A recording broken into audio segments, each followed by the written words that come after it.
Hello, good afternoon, and welcome to another episode of the talk show with me here, Emel Collier, SS Media TV.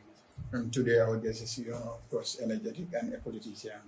Thank you for having us, for honoring our invitation, and we're glad to have you here in SS Media. Thanks for joining us. Yeah, thank you, Emel, for having us. I think we are very happy to join you guys.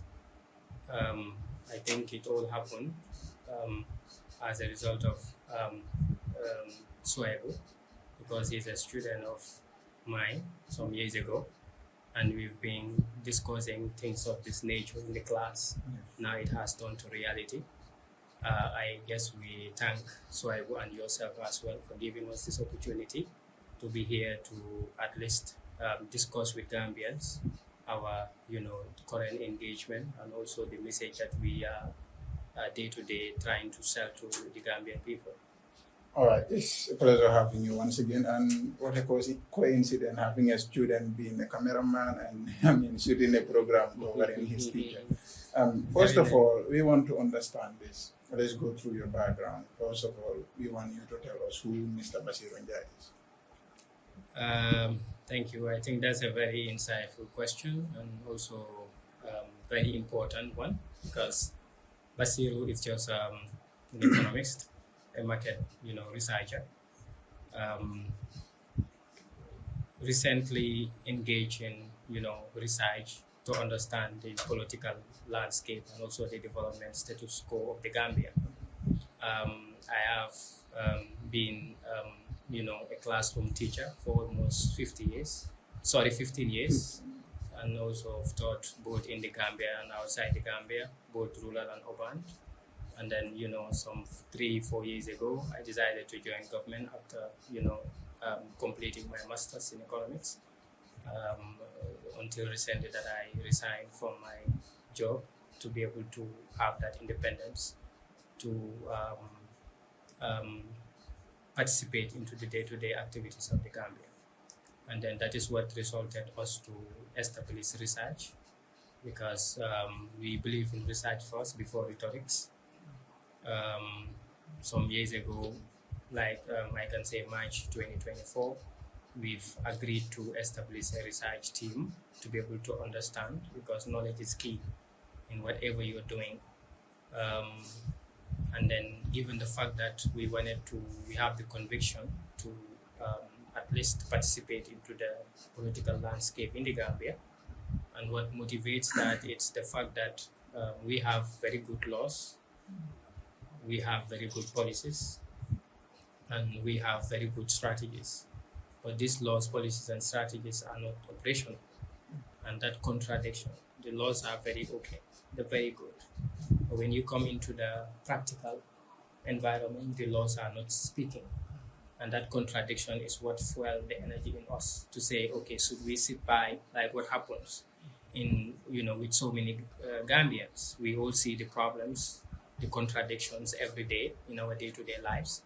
But we just gossip about it in our individual workplaces, in the banter bars, in the ghettos, in our homes, in markets. But we said, okay, we shouldn't just stop at gossiping it.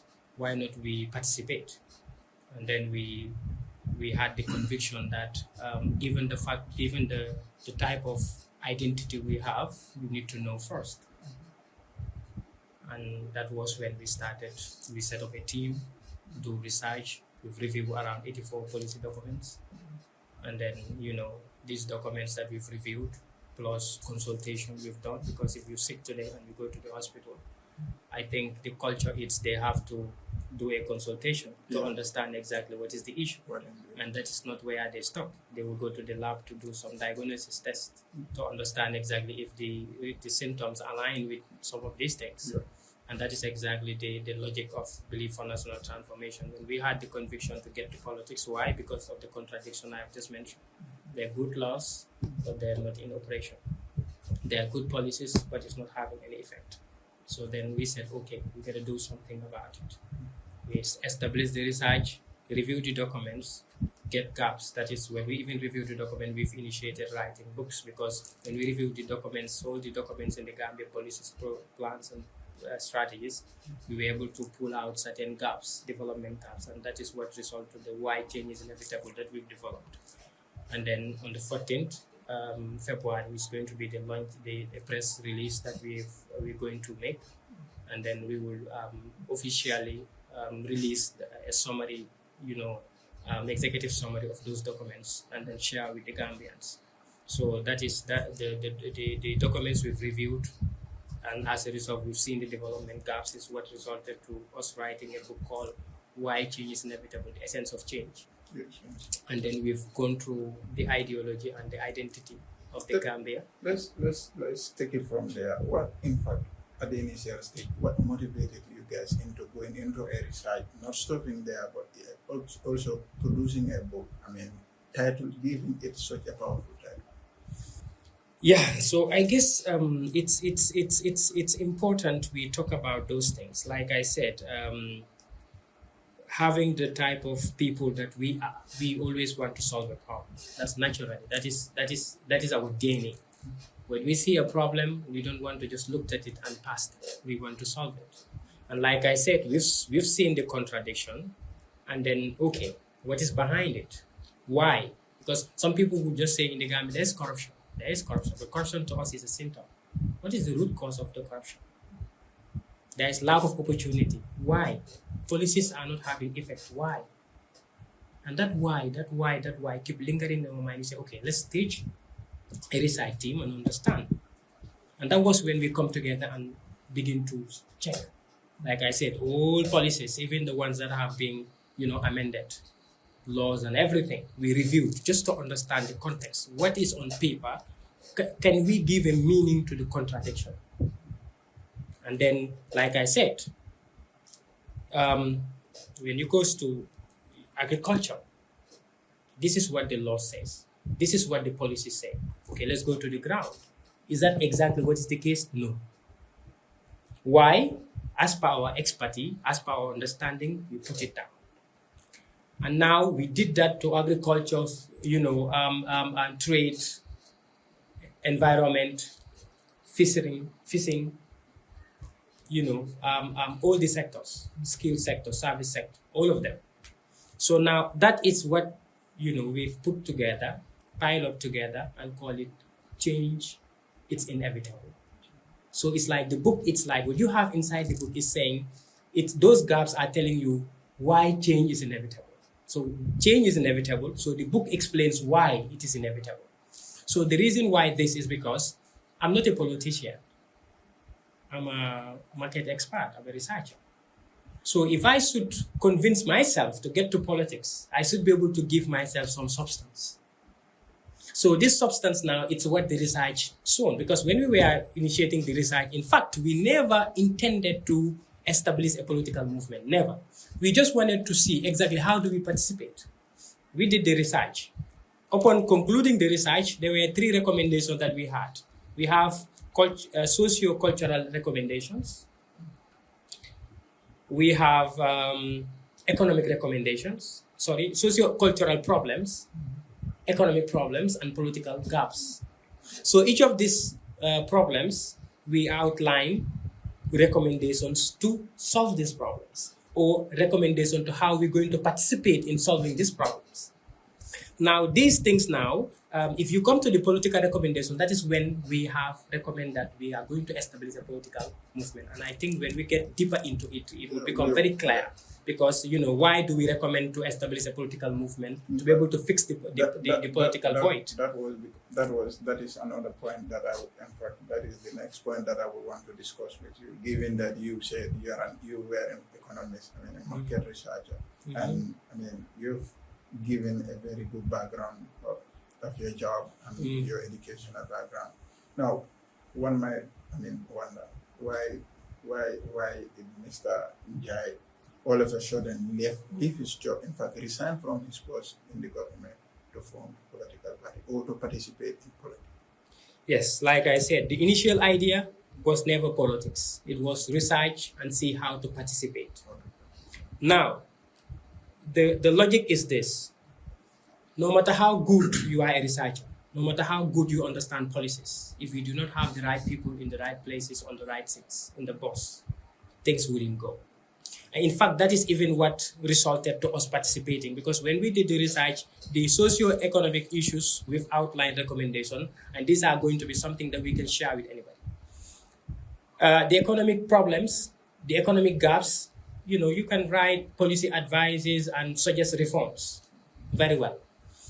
The political void, that is the power and authority gaps, needs political change. Because when we looked at the parameters, the Gambian problem is the political landscape, its personality is set around personalities.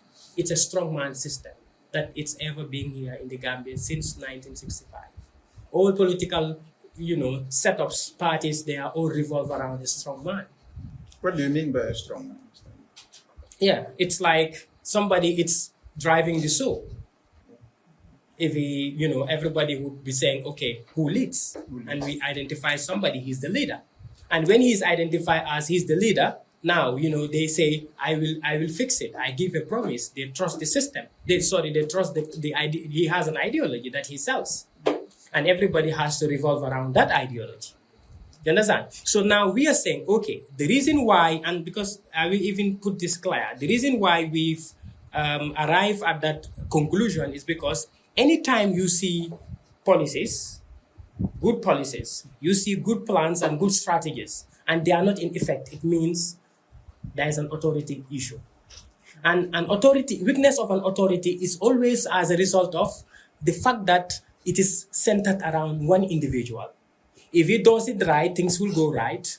And if he if he's a guy who, a philosophical guy or somebody who is very straightforward, things are going to go in the right direction. But if it's the opposite, things fall. You understand? That is why we said, okay, since the Gambian problem is a strongman problem, so we're going to come and establish a strong system. That is why, as we are speaking with you, Belief for National Transformation is nothing except not getting to move away from the politics of a strong person, of a strong man, to the politics of a strong system. Because this is exactly what the Gambia lacks. The Gambian politics, since inception, since independence, is always have ever been the case of building a strong man, building an individual. And that is why most of the political parties that started during the time of independence, most of them, where are they today? They're gone. They're gone. Because it was built around somebody, and that if that person is no more, the party struggles. And that is the fact. Contrary to other countries where you see a party that people will succeed for decades. It continues, it survives. It is legitimate because it is not built anchored on an individual. So that is why now, once we saw that issue, that gap, okay, I'm not a politician, but I have the conviction of this. If we are able to cancel the strongman approach to politics, that is politics of, trying to entice people with charismatic leadership, because there's always three types of power. Power by law, that is the type we have in the Gambia. Power by charisma, that is to sell an identity. Somebody, this is the guy that we all believe in. Because if you set the ideology of a movement or a party around individual, they think about, okay, they all have the understanding that things are not going to fail. Things are going to succeed. Now, but in a strong system, the assumption is that the leader would fail. And then we begin to think now, what do we do to ensure that if he fails the system, people are not going to be affected? And that is how a system is built. It's to build such that if the leader is good, fine. If the leader is not good, people are not still going to suffer. That is why building a system is the deal. And we've seen the void, we've seen the gap, we've seen the contradiction as a result of a strongman system. And we now establish a path, a new path that says, okay, instead of building a strongman, let's build a strong system. And if we have a strong system, then the Gambia is safe. That means whosoever it is, like for example, if you come to Belief for National Transformation, not only me, all of the team, if let's say anything happens and one of us being a leader, because as we are speaking, I'm the chairperson. I'm the chairman of the movement. If I am no more, there are many people that can come and continue the job, because that is the structure we've built. So we are not advocating for an individual, because individual has a lot of shortcomings and power is addictive. So we want to establish a system such that there is going to be always succession. Now, let's talk about the name itself. How did this name came about? Better for National Transformation. No, belief. Belief for National Transformation. Yes. Belief for National Transformation, like I said, early 2024, we saw this contradiction, that policies are not having effect. Laws are not enforced selectively. So what do we do? Given the fact that during that time, this discussion have been the case in different, because not even then, even right now, I know every other time that you have discussions about the Gambia, you come across, some of these things. People are not happy. Everybody is grumbled, except that 10% that are enjoying. Yeah? So now, this 90% of the population who are not happy, so, okay, they don't have the belief that things can change. They don't have the belief that we can unseat the current president. People don't have the belief. So we say we believe. We believe. Because people, there is a contradiction.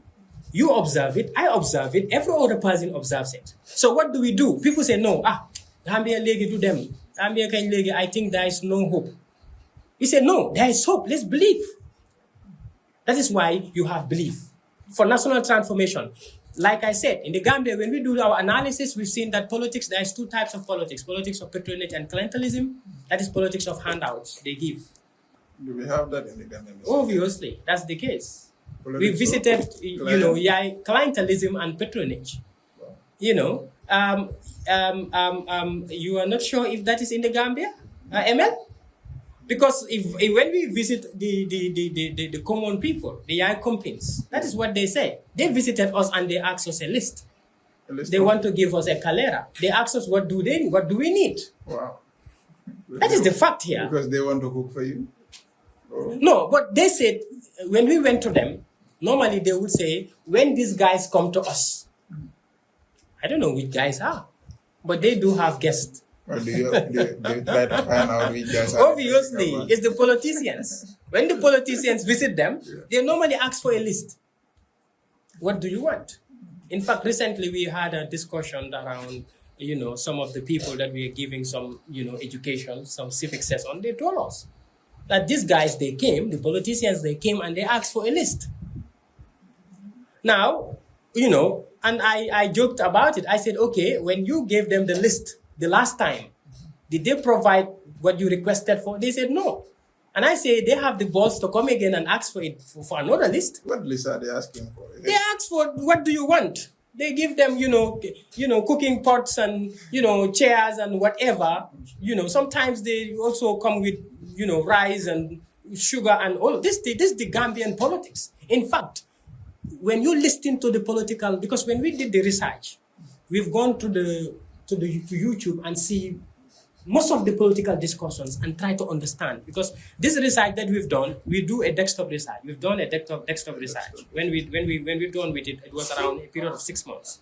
Then we close the books, close the computers, and get to people and try to engage them. That is the consultation. And when we engage with people, that was when we begin to understand, look, and the engagement was two. You talk to people and ask them their take about things. And then we go to the YouTube and TikTok and all over and try to see the past videos of politicians meeting people and talking to them.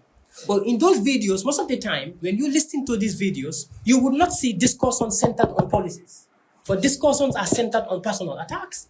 Discussions are centered on, trying to give somebody a promise. But that is the problem, because any politics of today, it's a problem. Politics is about plans, policies, and proposals. It's not for today, it's tomorrow. We know that there are some personal voids, like, for example, being just, being fair. That one, anytime you have a president who is fair, just, and people will benefit from that immediately.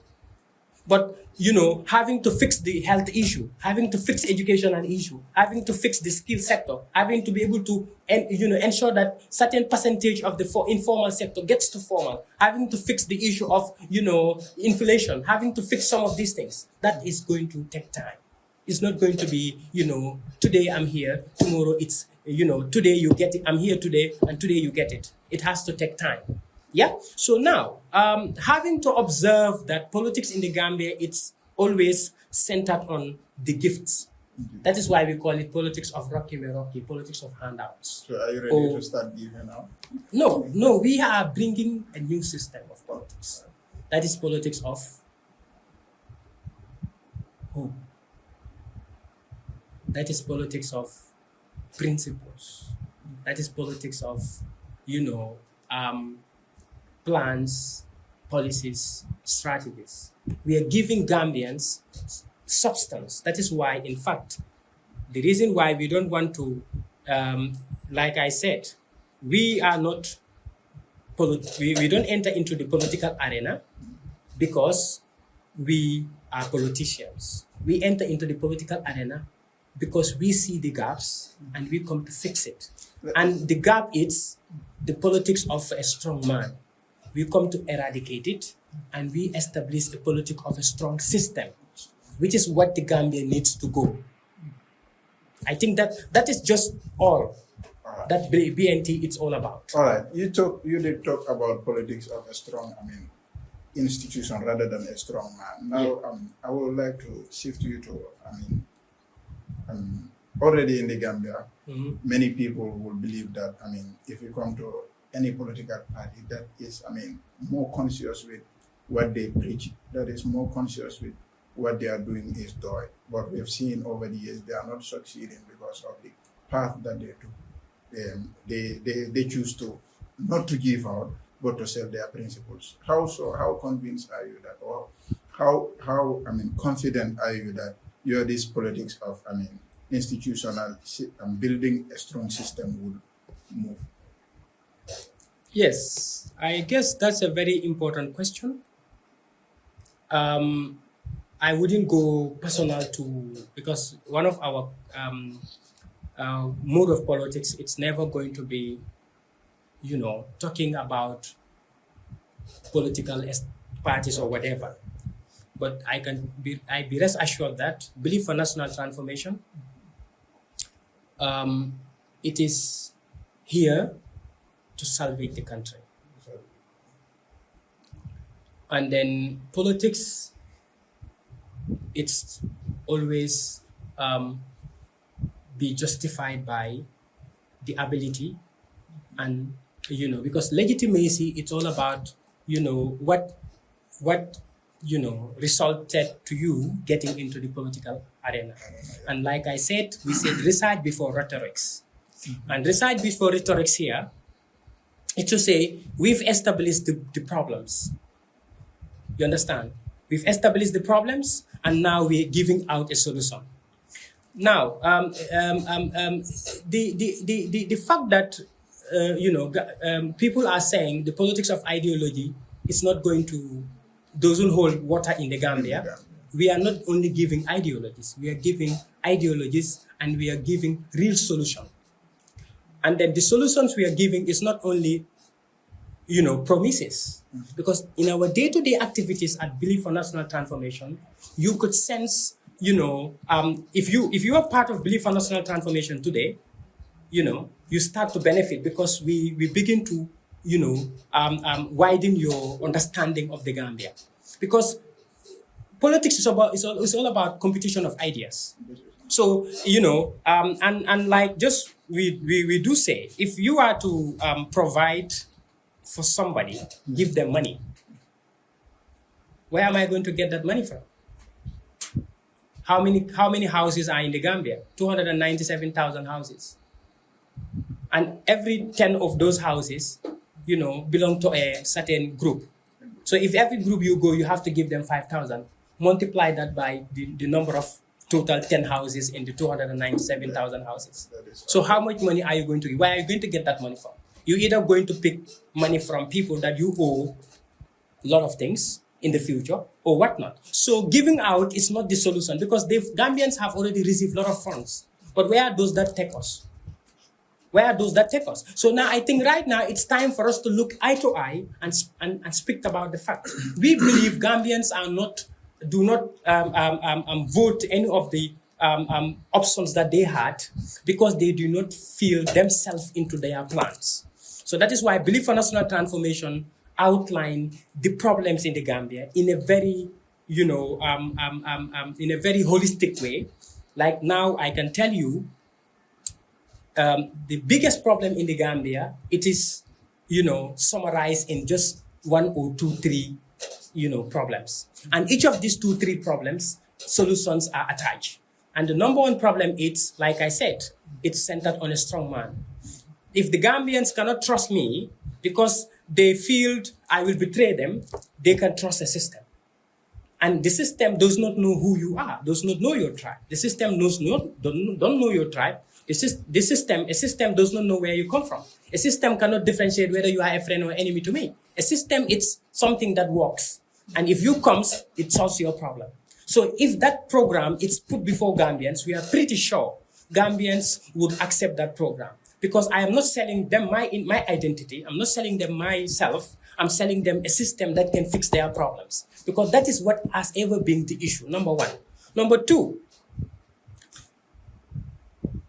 look at in the Gambia now, the context that 90% of the things that we need are provided by a certain group of people called informal. Construction, 80% of them or 90% of them there, they do not have certificate, they are not educated. Educated in the sense of going to a university, getting and being an architecture also. If you go to the woman that sells jahatu at the market, they do not have certificate, they do not receive any training. But these are the people that put foods on the table. You go to the transportation sector, they are the one that get every worker to their workplace. Yeah? You go to the tailor, they're the one that make us look nice on Fridays and on any other day. So you see, 90% of the things that we need that makes up our economy, it's called informal. Belief for National Transformation established a model to fix that. And not only model of saying, but we've already initiated the process of doing that because we've started communicating and collaborating with the skills sector to see how best we are going to start building that base. You see, so now having the understanding of the Gambian problem, having the solutions and being able to communicate it to the Gambian for them to understand these are the problems and these are the solutions and these solutions are going to work and manifest it to them for them to see.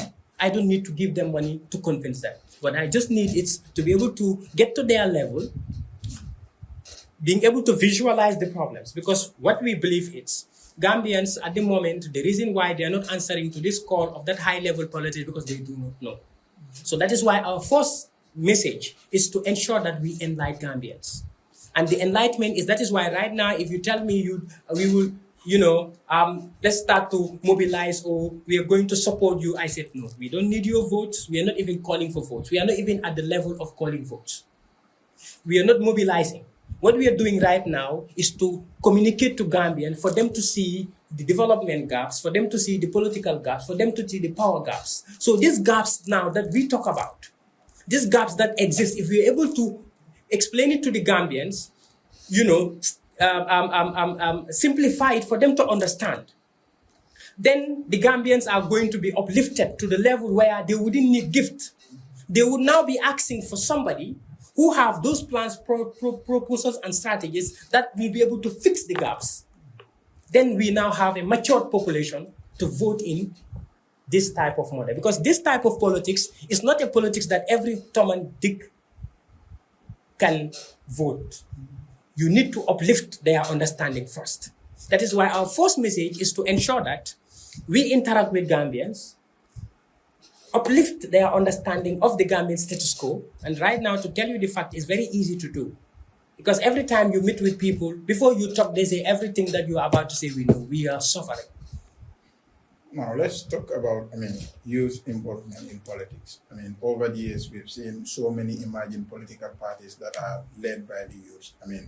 Don't you think forming another new political party that would be led by youth could, could result to us having a voter confusion, or in other words, creating an undecided voter? People will not know. Do I go in for Talib, or do I go in for BNT, or do I go in for Team Asafar, or do I go in for UDP? And that could give, opportunity to the incumbent to rise. I think that's a very important question. And I think it's something that we can look at from a different angle. First of all, I believe for national transformation, we believe it's a good sign for the Gambia. Because having youths participate, whatever you see youths participating in, know that change is about to happen. And in fact, I will tell you this, and I have been saying this. Let people stop saying, this is just noise. Why are so many people coming up? This is good. Because Gambia has ever been the case when youths don't want to involve in politics, especially people of PhD masters. They think, no, I am not. But if you don't, the mediocrites and the other ones that are not well equipped are going to take up the positions and decide what you do. So for us, we believe, left to me alone, let more people come. Because what it does, it's enlightening so many people. Like, look at this belief for national transformation youths. They've never understand this much beyond the Gambia. But now the engagement into this research and this politics equip them with a lot of understanding and understand the context of the Gambia. Is that not good? Yes. That is very good. And now, number two, we are not bringing something new. Let it be clear. If after our research with the paper assessment and also the consultation, we've seen anything that exactly, like what we want to do, we were not going to join. We were going to join, like I will tell my brother, anytime when we were done with the research, if we see any of the existing political movements or political parties that has exactly what we want to bring, my brother, we were not going to, waste our time, or we were just going to join them. But because we are bringing something that wasn't the case, that was not in any of them, that is why we deem it necessary to bring it. And that is what we saw, that Gambians are busy presenting a face, individual. No, and that is not the issue. We have to have a system. We don't need individuals. We need to understand the political context. We need to understand the development context, understand the gaps, build a model to be able to solve this problem. And the leader, anybody who understands that model more than any other person, emerge as the leader. Leader, it's number two. Number one, it's ideology. Look at it this way. I'm not comparing the Gambia and the US, no, but I'm just giving a context. If you want to be a politician in the US, what do? You either be a left wing or right wing, and that would result to you being a Democrat or Republican. And then you go to those parties, and then you can go there, win primaries, and become the leader. In the Gambia, if you want to do politics, what do? You have to follow an identity, somebody, a man. But you don't follow a system, because that is the culture here. So we come to bridge that gap. So that is what justified our existence in politics. That is what justified belief for national transformation. And when you come to the fact that we have different movements, so if BNT comes, it's going to bring a kind of confusion. No, unless and until if we do not explain our ideologies very clear. For me, I believe coalition is having this to be able to look at the Gambia with the same lens. That is why, for us, I will communicate this, and maybe it's something that it could be a take home, something that we all have to look at. That is, we believe it's a tactic. This coalition noise is a tactic. It's a tactic. It's a political tactic that is being applied to Gambians. Why do we need to be talking about coalition when election is 10 or 11 months to come? It will freeze the political discussions. Instead of all the 31 or 32 political movements going to enlighten Gambians about the current status, educating Gambians. Now we all come together and form one, and one of that 31 will now be the one communicating. How far we could have gone when we go as 32 compared to when we go as one. So for me, the thing is, every political movement or political party can go in their ways and sell their ideas. For me, I want to communicate my idea. I'm not thinking about numbers. In fact, I do not even, numbers don't exist. I'm a mathematician. I am very good with numbers. But now is not the time to talk numbers. Now is the time to sell an ideology. I want my ideology to be understood by every Gambian. I want Gambians to understand what Belief for National Transformation stands. I want Gambians to understand that the problem of the Gambia is not building a charismatic leader, but to build a system that will produce its leader naturally. That is what I want to communicate, and you are telling me, come to the table, we have coalition. It's too early. It's just like there is a new businessman who comes to establish a technology, or let's say SS Media. You guys are growing. You have a lot of potentials. Imagine if somebody comes, QCells comes and says, no, come and join me, and then you don't exist anymore. That is what the coalition means. You have young and infant movement coming. Allow them to grow. Allow them to sell their idea. Allow them to knock sense into the Gambian. It might be the concept that the Gambian needs to survive politically. So in a nutshell, you are suggesting that, this whole coalition talk is, making people, it's like a trap. It's freezing the political debate. It's like a trap people falling into. I'm saying, let the Gambians, all politicians, open their eyes. This is a trick. Do not tell me the Gambians will not win, or there is not going to be change of government if coalition do not come together. Let us be legitimate. Gambians are, who is suffering? Who is feeling the economic struggle? Who is feeling the hardship? Is it not the Gambians? So, if the Gambians cannot open their eyes and begin to understand the political landscape in the Gambia and vote the right person, then why are we here? So that is why Belief for Transformation says, let so many people come. And you know the advice I give to all politicians? Do not make politics of personal attacks. Do not make politics of patronage. Do not make politics of clientelism. Do not give, but talk sense. Give ideologies. Talk about the policy gaps. Talk about the plans that are not working. Talk about the strategies that do not make sense. That way, you are selling your agenda and you are awakening the Gambians. So by the time we do this in our individual ways, we are making sense. And the Gambian now will have the picture. That's why in one of my videos I said, Citizen B has an obligation.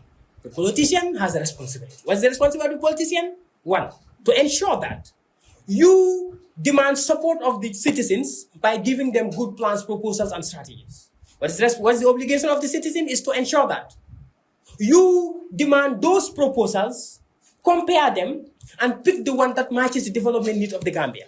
But then that type of politics only work if the Gambians themselves understand the political gaps, the development gaps, the policy gaps. Now, that is why our first instant as Belief for National Transformation is not to come and say, I need your vote. In fact, we don't. You know what we tell people? Listen and understand. Because we are trying to make you understand the context of the Gambia.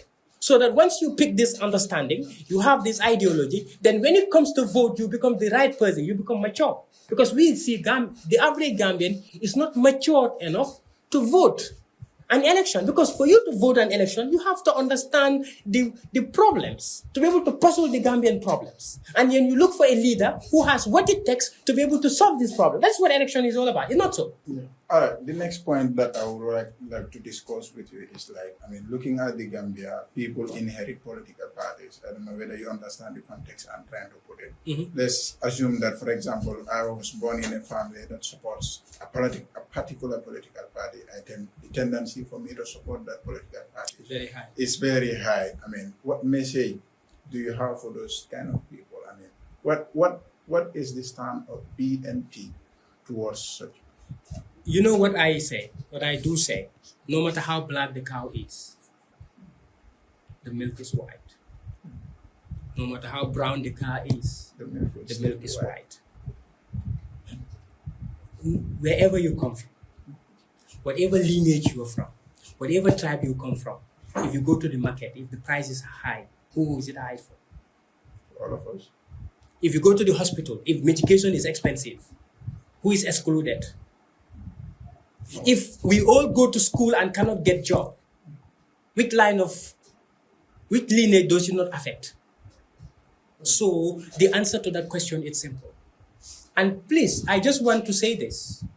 The average Gambian understands exactly that he needs to follow, he needs to accept, he needs to participate in a political ideology that makes sense. You know, the problem is they don't have options. And that is why Belief for National Transformation comes. The message to those people is, this is the Gambia.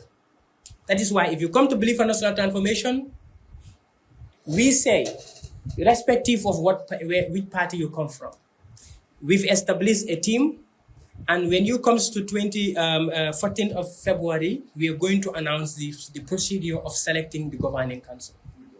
Every community, we will give you the opportunity to be part of the governing council. All of the communities in the Gambia. And wherever youths are, and they so much into our ideology, they are open to come on board. And once they surface, we are going to assess their track records, because for us, who you are is very important to us. What you represent is very important to us. How you do your things, it's very important to us. But once we do the screening and understand that you are a person like us, we cropped you in. And once we are at the level of trying to look for a leader, even if, you know, whatever surname that you bear, whatever tribe you come from, if you qualify, if you understand the message, because knowledge is what leads. Falhelmu amri huwa imamul amali. Knowledge is the leader. Knowledge is what gives us direction. When Adam, read the history of Islam. When God said the Malaikas to apostate for him, what did God say? I asked them to do because he knows more than them. So the knowledge is the key. So for us, we believe, whosoever believes that politics is his heritage, we are saying, you know that if things work fine, it affects all of us. If you go to the mosque to pray, do you ask people's tribe or people's whatever before you say he's the imam? No, you don't. So in reality, it doesn't exist. So why does it exist when it times for politics? It means that is also part of the political tricks and traps. When elections are approaching, somebody will come. That's why we say politics of patronage and clientelism. You know why it is patronage? There's two types of patronage: elite patronage and mass patronage. Elite patronage, it's when you are an elite and the incumbent or the political leader promise that if I become power, you're going to be the one that rules this business. I will give you whatever opportunity. You'll be the only one sole importer of this product.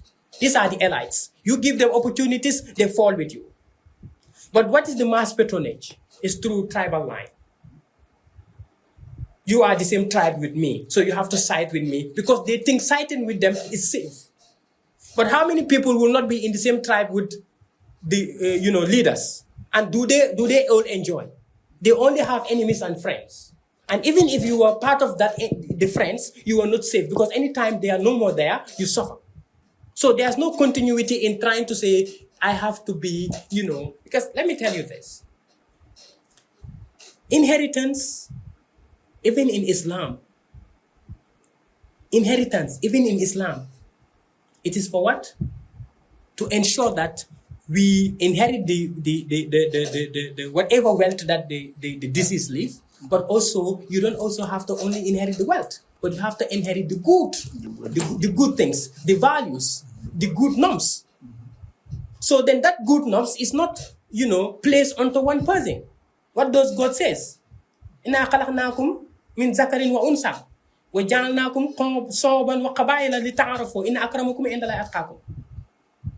best person is not where you come from, which lineage, which family, but it's about God fearing. So what we are saying, it's the culture of you following the political affiliation of your parents is definitely not and void. And we believe if it is existing in the Gambia, and Belief for National Transformation do not conclude that Gambians only belong in parties that their parents were. We believe Gambians have not given the right option. Gambians have not been given the right alternative. That is why they still hold on to whatever exists. So now Belief and National Transformation is here to bring to Gambians options, to bring to Gambian a system that works, not an individual, because individual is what we are here to fight. We are not going to accept, we are not going to rally behind any individual. We will only accept and participate and rally behind a good system. Because unless and until we have a good system, this country is not going forward. All right. I mean, we are a few months away from the election. How ready is BNT towards the next election, the upcoming For us, the election does not exist. To BNT, elections is not important. What is important is selling our message, educating Gambians, enlightening Gambians. That is what is more important to us. Even if it's going to take us 70 years to get the right environment where we compete and establish ourselves, it worth it. Because for us, we are not into just looking for opportunities. Because if you were here trying to say, okay, election is here, how do I know? Because we have step 1, step 2, step 3, step 4. Our step 1 from now towards the next 1 month is to ensure that we sell our idea. To the next 2 months, we sell our ideology. So if we believe that Gambians, like I said, Gambians need to understand that the problem that we have, it's not we don't have a good leader, but because we don't have a system. So now that is our message. We are communicating to every Gambian, and whatever it takes, we are ready to go to that to sell our message. All right. So we are not so much interested in election is next year, election is next month. That is not our problem. Sure. Our problem is one step at a time, and right now our conviction is to ensure that we share the research we've done, we enlighten the Gambians, and we prepare a matured mass that would be good enough, that will be ready, that will have enough information to vote a leader in 2026. You always talk about corruption and bad governance. I mean, most of the time when opposition parties talk about corruption and bad governance, some people also took to the media or always criticize the opponent and opposition that, well, these people are only good at, figuring out what the issues are, but we have never seen suggestion from them, or, so they're showing us the ways. What is this different when it comes to BNP? Yeah, for us, corruption is a symptom. Yes. It's just like when you go to the hospital and you've been diagnosed and they say you have headache. If you tell the doctor, I have headache, and the doctor gives you paracetamol, you go and take the paracetamol, the headache will come back again. You know that. Yeah. If you have fever, it will come back again. Why? Because those things are not diseases. They are not sickness. They are symptoms.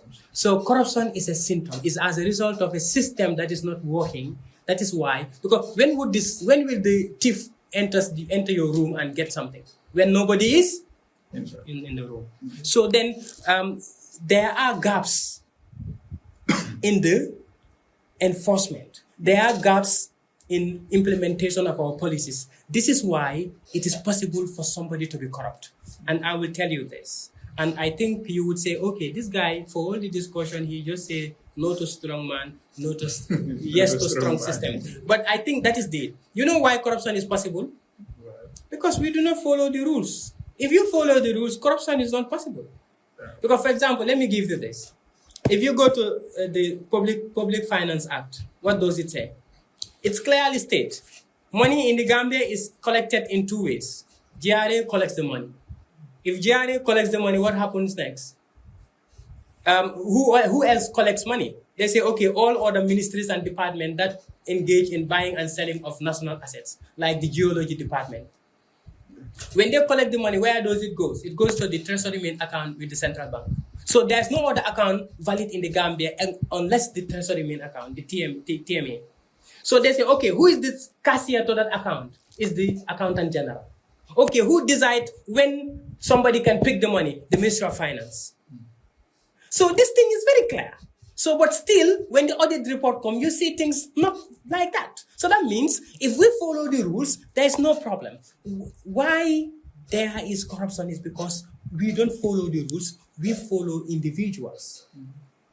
Right now, if you have a problem to solve in any ministries, I'm telling you, if you just walk through, your problem might be solved, but it's going to take a lot of time. But if you know anybody, the permanent secretary or any of them, you find it easy. So the decks are not working, it's the individual. And in any country where decks are not working, individuals are working, there's going to be corruption. In fact, we will be coming to that. So now, this solution I will give, and I will, BNT, we have a lot of research and knowledge base, and we can always give away.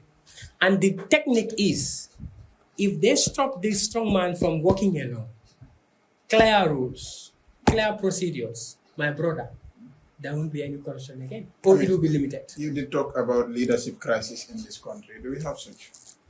Yeah, sure. There's leadership crisis. What do you think accounts for leadership crisis? There is something we call power, and there's something we call authority. What is power? Power is the ability to set. You know how power exists? Because if you don't do the right thing today, you'll be arrested. Yeah. That means there is power. There's power. The parliamentary they sit. Mm-hmm. That is power. It puts institutions, craft laws, put policies. That is what power does. But when they are not having effect, when the policy is not having effect, what is the problem? Authority. That is the clear distinction between power and authority. So when we say there's leadership crisis, we are saying authority is weak. And that is what we mean. Authority is weak. Or in other words, otherwise it's compromised. Yeah, but compromise is weak, because when we're supposed to follow, like I said, just recently I have made a good example for you. I've put a good example for you. Yeah. I've said the Public Finance Act outline where money goes, who takes it there, and how it is pulled out. Yeah. Well, when you read the audit report, it talks about violence that have never been endorsed by the minister. And as per the report, when they make queries, their queries were never attended to, were never answered. So there is power, in fact, everywhere in the Gambia. Look at it here. When you go to the Ministry of Health, when you go to the hospital, where are the medications? How much medication have been procured? And every hospital you visit, they say there is no medication. Where has the medication go? And you think this all piles up to the head of state. He's the one accountable for everything.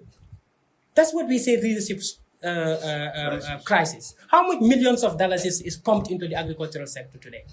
From 2023 to now, how many millions? But what is the yield? What is the yield level what is the harvest level, in farms? What is the yield gap? You are pumping money and it's not making effect. That's authority issue. That means even if you pump money, the procedures and the processes, the rules are not followed. Perhaps money has been leaking along the way. That's what I'm saying. But who is responsible? Who is to ensure that does not happen? The leakages are stopped. Because if you construct a house and you put a door and there's a key to that door, whosoever you give the key, if something is missing, you go to that guy. Yeah. What happened? This is exactly what we say. This is why all blames and complaints revolve around the head of state. And you cannot stand by and say, I don't know. So this is what these are the gaps, and these are the power, authority, the weakness of authority. And this is what, I will say again, this is what fuels the energy in youth. Why not we perceive it this way? People are saying, why so many parties, why so many movements? But let's take our time and ask, why? Why do you think youths are motivated? What motivates them? Gambians are very easy in concluding without doing that yetadabbaron. Like God says, afala yetadabbaron al Quran, amala qulubihim aqfaluha. Are you not going to contemplate the words? But let us stop. Instead of saying the boys are going to Bagway because they want to go to Bagway, let us ask ourselves, Given the risk involved, why do they still force it out? Youths are entering politics. Why do you say, then buga power, then buga ngu? Why not you pay attention and you do yet the dabbaron, you do that thinking around it? Why? What fuels it? It's because of the leadership crisis. Because if I give you a responsibility and you're not doing it as I expect, what will I do at some point? I'll come and forfeit it from you and do it myself. Yeah. That is what is happening. That is why I'm here. That is why I have a lot of youth surrounding BNT. So this is exactly the ideology. This is exactly the logic of belief for national transformation. We believe there is leadership crisis, and as youths, we know the solution to that leadership crisis is not bringing somebody else a new face, but is to ensure that we establish a system that is going to be good enough to build a political culture, a political institution, that from here towards the next 100 years, if the world continues to be the world, we will be able to make leaders, we will be able to build good leaders that are going to participate in day-to-day running of the country. And this factor of saying youths are the future, no, youth has to take position now. That is why if you come to believe for national transformation, all of them are youths. He's our Secretary General, the one watching us. He's one of us. And you have thousands of 11 youths, very youthful. All of them you see they're youths, because we believe youth should not only be in the social media, youth should not only be used in rallies, youth should not only be used to mobilize, youth should be part of policy making. Because they make policies for youth. They should be making youth with policy. They should be making with youth policies, not for them. Because if you make it for them, it's not binding. It's not answering their problem. Because you have to come down to the level of the guy you want to solve his problem, just like the way God did to us. He come down to our level and talk to us. Yeah?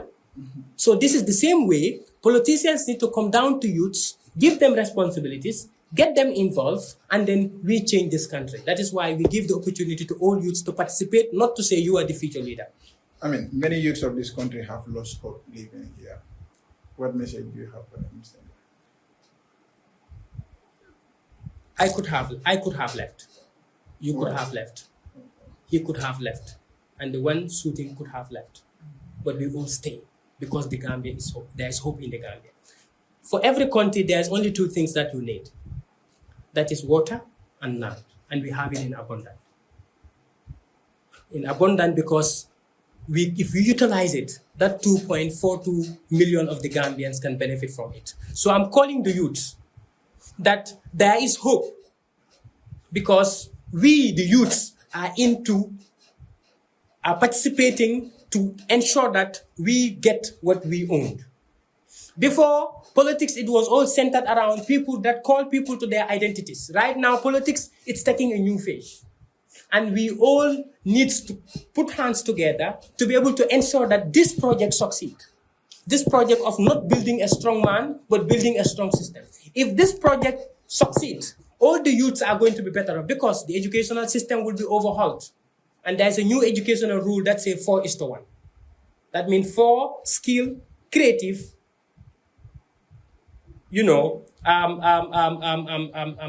products and 1 administrative product. In the Gambia right now, all the educational sector, especially for the masses, is for what? It's all geared towards industrialized economy. It's all geared towards content learning. So we've built a model that says rule 4:1. And that betters the youths. Because right now, people don't understand what youths are. And I will tell you that. You know what a youth is? Somebody in transition. Somebody who hasn't get a culture. Somebody who hasn't get an identity. That is what a youth is. Because they are the one that will hold the values from the elderly, keep it, and pass it to the younger ones. He's the one in transition. So we get them. We understand what they live because we are youths like them. So this culture that we are building, this political culture, this system that we are building is purely what is going to solve the problem of the Gambia because it's going to solve that issue of informal economy. To ensure that the taxi driver, to ensure that the van driver, the apprentice, to ensure that the tailor, to ensure that the mechanics, to ensure that all the skilled everybody in the skilled environment in the skilled sector are going to be transferred to be formal, and they will have a retirement benefit. They should have a retirement benefit. Why is it that somebody who is in the informal sector, who is an administrator, is getting so much things, and the one who is informal is getting nothing? Just look at these things. So to conclude in that line, in that question, I will say what we are going to tell the youths is fleeing, it's running away. It's not solving the problem. Let's sit home, have the courage. There is hope, because this 2026, it has never been the case when the Gambia produce young politicians or people who participate in politics. Because for us, we still don't call ourselves politicians. But we participate in politics. Because that politics that they do, to us, is not politics. Politics means to understand. Politics means to be straightforward. Politics means to be straightforward, to be just. This is exactly the logic of politics that we want to do and that we are doing.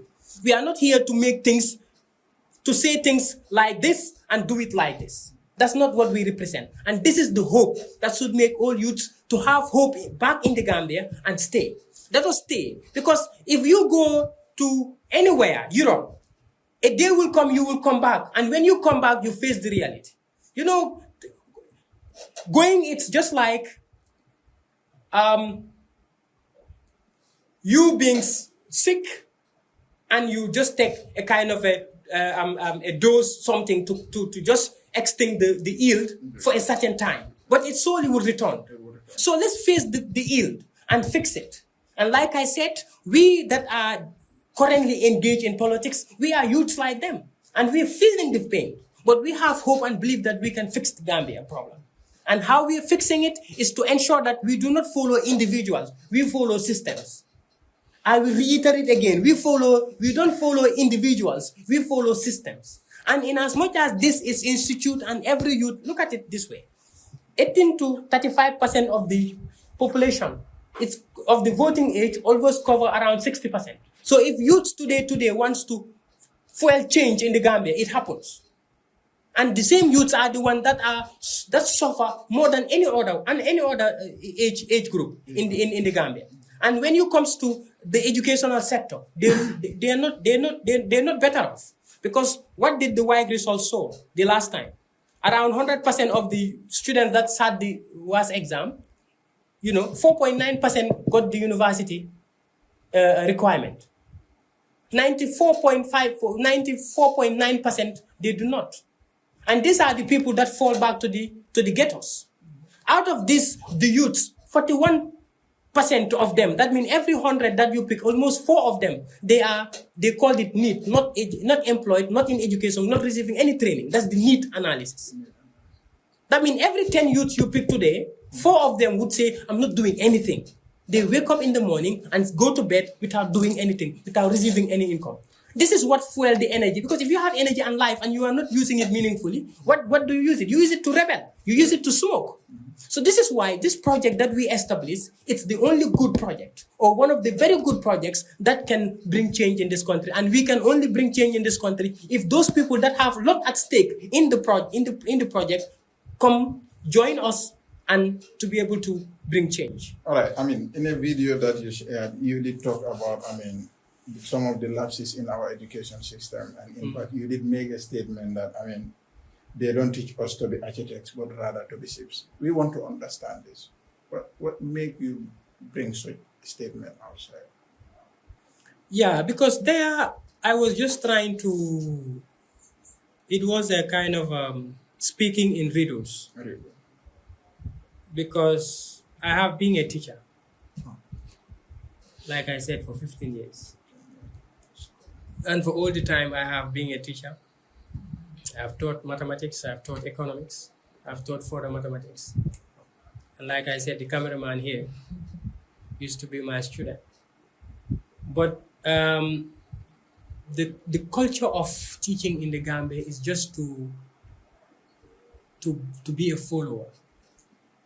To follow whatever you were taught, and once they put a full stop, you stop. You cannot continue. Because to be able to awake somebody's intelligence, you have to get out of the book and begin to do practice. That is when people can find their own traits, because everybody has a core value. But how can you pull out that thing in you is if you were able to get to yourself to a practical environment. So now, the reason why, education is very sad in the Gambia, it is a content-based learning. And the education does not suit our development needs. You know what education is about? We want to build a house. We send you to go and learn how to build a house. And when you return, you build a house.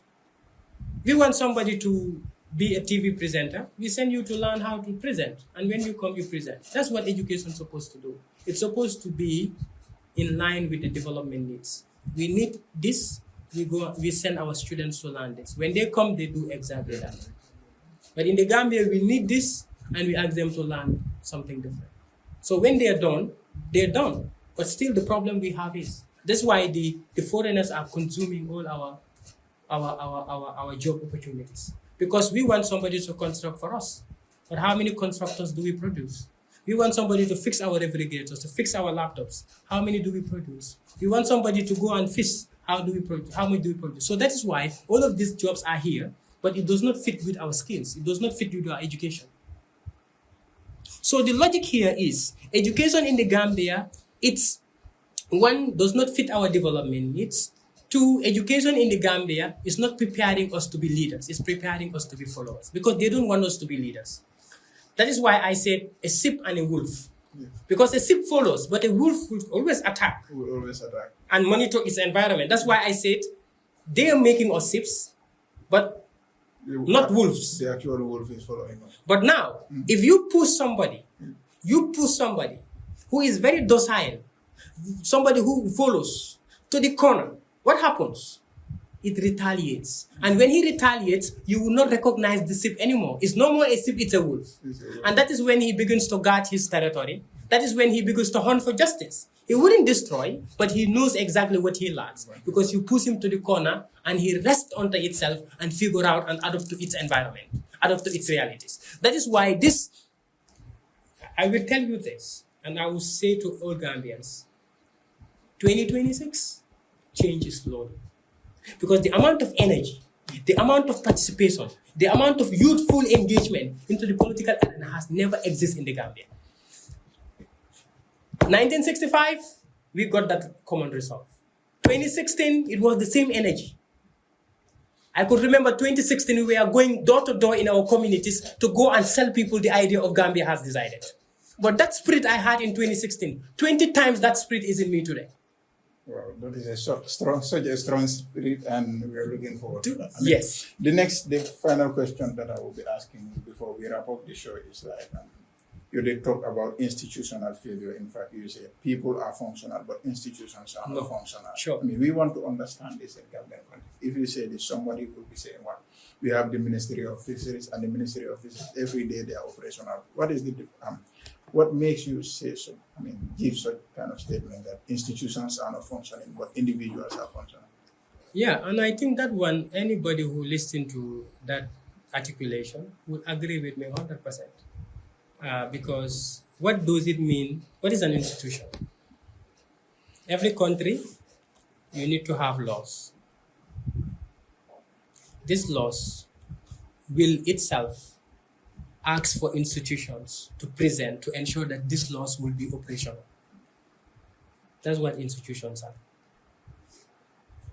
There should be laws, but these laws, you have to create an institution. That is why every institution you see, there is a law enacted by the National Assembly that as a result, the institution exists. Those laws outlined in the law, it's what the institution is established to do. But when they open this institution, individuals will be hired to be the director, to be the CEO, and to be the officers in there. But when they start operational, that is where the problem comes. Now, the identity of the individuals will be the case, not what the law says. I will give an example. You talked about the Ministry of Fisheries, they are in operational. That is very fine. They would have laws and policies and all that. But not every Gambian has equal access to whatever is happening. And people that are watching this show would be a witness. Everybody who goes to the institution should be able to have equal access, equal opportunity to whatever it's given. And I give you the bigger one right now. If the tailor today wants to get a fund from DIPA, or from Ministry of Youth, or from Ministry of Trade, they cannot get it. Because they don't have the certificate they're demanding. Because they cannot speak the English language. That's the communication language. That guy is excluded. But well, the law did not say the guy is excluded. It is a policy established to help Gambians to excel. To give Gambia access to money. Come to the educational sector. Just like what I have alluded. If you go to the educational laws, for basic and secondary and for higher education, the laws are very clear. It's to produce a mass that fit the development needs. But is that happening? No, because the personnel that are there, the way their level of thinking is exactly what they apply to the sector. And they follow a curriculum that has been ever set since independence, even if it is amended, is little, in line with the industrial sector. And the Gambia is not an industrial environment. So now, you go to every ministry, every department, every agency, you need to know a person for your problem to be fixed. This is why we say institutions are not functioning. It is rather the individuals. That is why, even if you are a CEO or you need a job, you don't even have the courage. How many youths in our engagement will say, I'm done with my master's, I'm done with my bachelor's, I haven't get a job because I don't have somebody I know in the system. Why do they have that belief? If the institutions are there functioning, why would I need to know somebody to get a job? We've been seeking work when we were, when we graduated. But we know how easy it was for some of our friends and how difficult it was for others, because one is lucky to have a brother who is a minister, or one is lucky to have. So these are the facts beyond doubt that are out there that we can all go and we all see in our individual days. Well, I'm afraid that is all we've got time for. Today's edition of the talk show program, until we come your way next week. Mr. Njie has been our presenter. Mr. Njie has been our guest for today. Yes, so like I said, we thank ML and you for the opportunity you've created for us. And I think the start of the show, we could have, greeted my BNT team. Yeah. But in BNT, when one speaks, all of us speak, because it's the power of I and we. Yeah, we readily exercise the understanding of the logic of power and authority at BNT. So I greet all of them and I thank them for the good work they're doing. And like I said, it's not me, it's BNT. Because BNT, we are not building a strong man, we are building a strong system. The message to the Gambians is, election only makes sense if we understand the gaps that we are electing candidates to fill. And there are two types of accountability: political accountability, administrative accountability. Administrative accountability is when we account for those that are employed, that are hired. But political accountability is when we account those that we elect for. So now 2026 is an election year. Let us be vigilant. Let us hold the people that we elected accountable. And let us be very vigilant and understand the message politicians are giving out, so that we vote for policies, we don't vote handouts. We vote for principles, we don't vote patronage. We vote for plans and strategies, we do not vote clientelism. All right, thank you very much, Mr. Njie, for those wonderful words we all heard from him. He says 2026 is a year of accountability, be it political and administrative wise. Until we come here next week, I have been your presenter, ML Kolibaba.